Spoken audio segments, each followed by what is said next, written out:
Okay, so we're going to talk about bombillas for a minute because you are about to receive a bombilla gift. But where are we? Ron's Museum of the Mate. Yes, the Mate Repository of Northern California. I would say of the U.S. Yeah, probably of the United States, sadly. Do Because mate should be a lot more popular than it is. It should be. It should be. I think we should show people after, at the end of the video, Ron's mate collection. We'll do a quick tour, and in our next episode, we will go through the collection of mate bags, which will require a little preparation. But for now, so in the interest of giving you a really worthy bombilla, I'll do a quick tour, and then we'll settle in on probably one or two that you might like and be able to have. Great. There's one more I have to get, excuse me.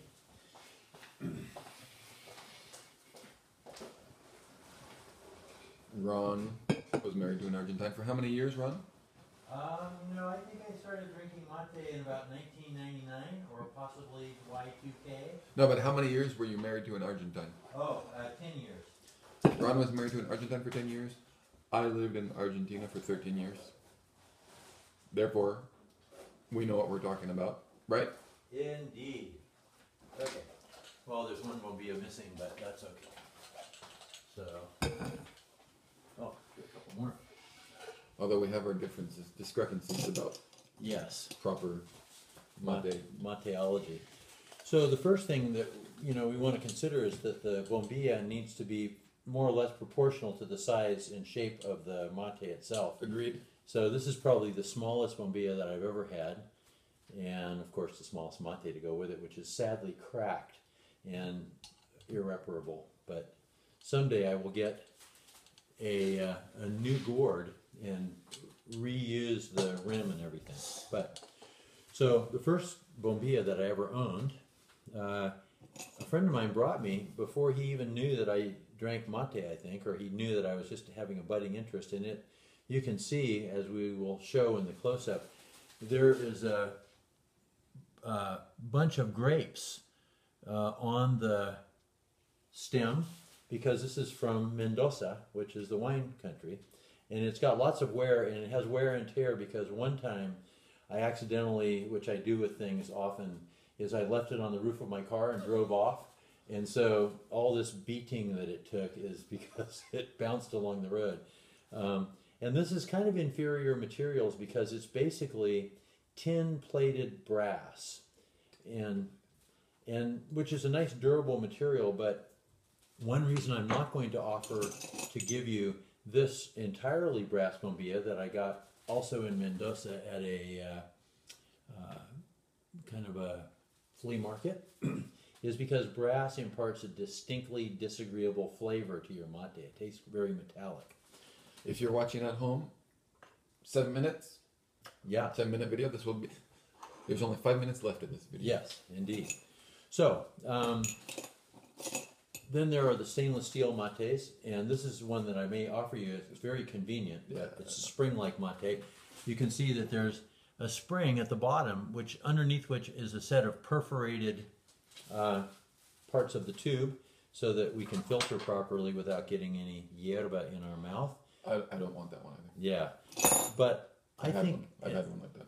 And this is kind of a standard touristy. It's got the escudo, which is the coat of arms of Argentina on it, with a little funny-looking hat on a stick, which is very common not only in Argentina but in other parts of in Europe. It's two people. The escudo is two people shaking hands.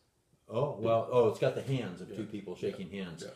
And every provincia also has its own escudo. Yeah. And I have a map of Argentina with all the escudos, but that's a different thing. The bombilla I'm actually thinking of giving you is the one that you're actually using right now. And we will carefully extract it from the yerba. But one of the important things about having a good mate is that there's a very intimate and delicate relationship between the setting of the bombilla into the yerba. I think we're done then. Drinking that yerba.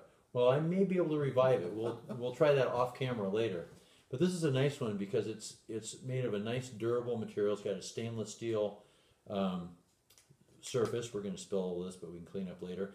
And it's cleanable in the sense that you can slide this little collar up and open it up and clean it out inside.